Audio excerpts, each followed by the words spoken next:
एक छोटी सी jewellery company जिसका स्टॉक 5 सालों में 85% CAGR से भागा है और 8 ही स्टोर्स के साथ 3500 करोड़ का मार्केट कैपिटल है। क्या डीपी आभूषण अगला टाइटन बन सकता है? आज इस वीडियो में हम करेंगे डीपी आभूषण का full fundamental analysis with future potential, risk और वैल्यूएशन पे मेरी ओपिनियन। वीडियो को एंड तक जरूर देखना, मैं अपना वर्डिक्ट दूंगा कि बाई, होल्ड या अवॉइड।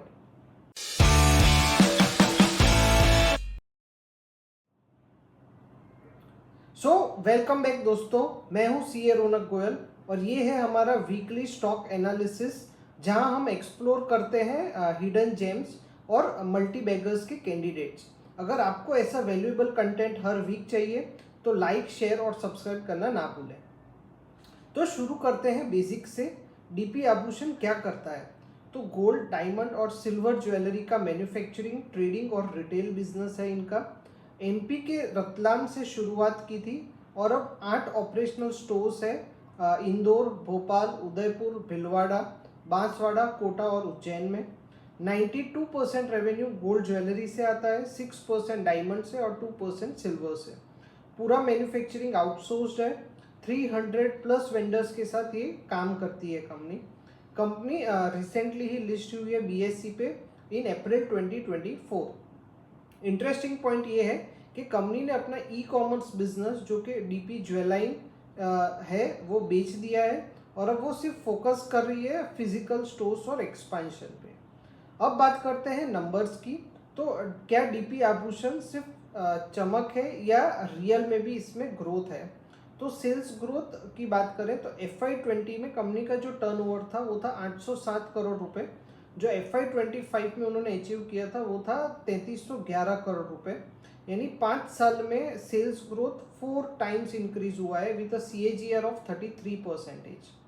प्रॉफिट ग्रोथ की बात करें तो FY20 में कंपनी का जो नेट प्रॉफिट था वो था 17 करोड़ रुपए, जबकि FY25 में ये था अप्रॉक्स 115 करोड़ रुपए। तो प्रॉफिट CAGR भी 47% है कंपनी का। और लास्ट ईयर से ग्रोथ अगर देखें TTM ग्रोथ तो वो है 82%, यानी इनसेन ग्रोथ है। मार्जिन्स की बात करें तो जो इसका ऑपरेटिंग प्रॉफिट मार्जिन है वो सिर्फ 4 से 5% का है जो कंसिस्टेंट है, और नेट प्रॉफिट मार्जिन है वो है 3.5% का। रिटर्न्स रेशियो की बात करूं तो जो इसका रिटर्न ऑन कैपिटल एम्प्लॉयड है वो है 33.6% और रिटर्न ऑन इक्विटी है 35.1%। ये नंबर्स ज्वेलरी बिजनेस के लिए काफ़ी स्ट्रॉन्ग है।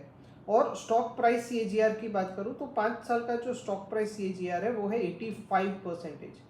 जबरदस्त मोमेंटम है इस स्टॉक में।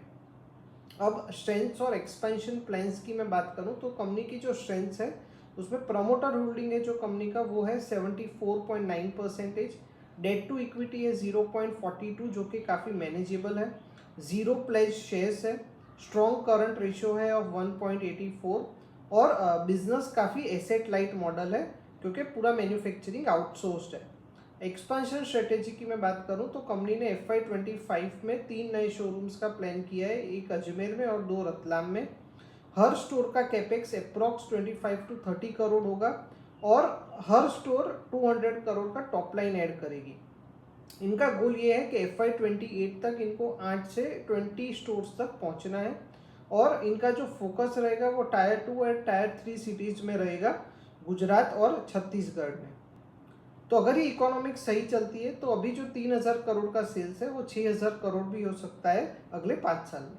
जब मैं ये वीडियो रिकॉर्ड कर रहा हूँ तब इसका जो प्राइस है वो है अराउंड 1550 और उस हिसाब से अभी जो PE मल्टीपल है वो है 31.4 का। बुक वैल्यू कंपनी का है 178, यानी प्राइस टू बुक हुआ 8.77 और डिविडेंड यील्ड है 0%। वैल्यूएशन काफ़ी प्रीमियम है, ये रिफ्लेक्ट करता है हाई ग्रोथ एक्सपेक्टेशंस को। But remember, gold retail business में मार्जिन्स लो होते हैं। वैल्यूएशंस ओवर टाइम जस्टिफाई होना चाहिए थ्रू स्टेडी स्टोर इंक्रीजेस और सेल्स इंक्रीज। की रिस्क्स क्या है? तो लो मार्जिन्स है despite scale of business, no meaningful online presence, high competitive space है क्योंकि कंपटीशन में है टाइटन, कल्याण, मालाबार, सेनको जैसी कंपनीज। ज्वेलरी बाइंग ट्रेंड्स पे भी मैक्रो इम्पैक्ट हाई होता है। जैसे कि गोल्ड प्राइस, रूरल डिमांड और ये सब चीज़ें। तो फाइनल वर्डिक्ट क्या है? तो डीपी आभूषण के अगला टाइटन बन सकता है। तो स्ट्रॉन्ग रेवेन्यू ग्रोथ और प्रॉफिट ग्रोथ है, हाई रिटर्न रेशियोज है, स्केलेबल बिजनेस मॉडल है, लेकिन वैल्यूएशंस थोड़े प्रीमियम है और कॉम्पिटिटिव एंड रिस्की सेक्टर है ये। तो ये मेरी इन्वेस्टमेंट एडवाइस नहीं है, लेकिन एक मेरा व्यू है। तो अगर आप एक high risk long term investor हैं जो टायर 2 रिटेल प्ले करना चाहते हैं ज्वेलरी स्पेस में, तो ये स्टॉक आपके लिए अच्छा रहेगा फॉर बाइंग ऑन डिप्स। लेकिन मोमेंटम प्लेयर्स के लिए काफ़ी रिस्की है, तो ये स्टॉक ट्रेडिंग के लिए नहीं है। और मैं एक और डिस्क्लेमर दे देना चाहता हूँ कि as a SEBI registered research analyst ये मेरे इन्वेस्टमेंट पोर्टफोलियो में ये शेयर मैंने बाई किया हुआ है। पर इसका मतलब ये नहीं है कि आपको इसको ब्लाइंडली बाई करना है या उसको फॉलो करना है। ये सिर्फ मेरा व्यू है। आपको अपना स्टडी खुद करना है और आपको देखना है कि ये आप बाई कर सकते हैं या नहीं। तो आपको क्या लगता है कि क्या डीपी आभूषण में टाइटन जैसा पोटेंशियल है या सिर्फ एक शॉर्ट टर्म शाइनी स्टॉक है ये? तो कमेंट में मुझे ज़रूर बताना। अगर मेरा वीडियो पसंद आया हो तो इसको लाइक कीजिए, अपने दोस्तों के साथ शेयर कीजिए, मेरे चैनल को सब्सक्राइब कीजिए और याद रखिए, सपने देखिए क्योंकि सपने ज़रूर पूरे होते हैं। Thank you.